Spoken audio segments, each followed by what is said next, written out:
আজকে আমি তৈরি করব তেলের পিঠ। জন্য আমি প্রথমে আটাটাকে সুন্দর করে মিক্স করে নিয়েছি। এখানে হচ্ছে যে খেজুরের গুড় আর আটা দিয়ে আমি আটাটাকে গুলাই নিয়েছি।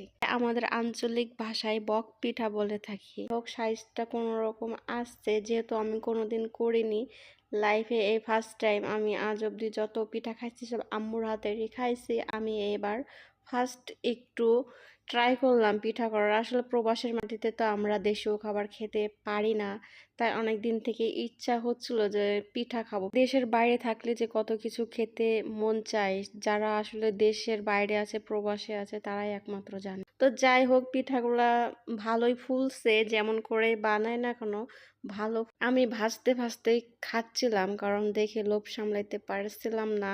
পিঠাগুলো দেখতে আসলে যেমনই হোক, খেতে কিন্তু অনেক মজার হয়েছিল। পিঠাটা দেখে একটা জিনিসই ভাবলাম, আসলে সব জিনিস দেখে বিবেচনা করতে হয়।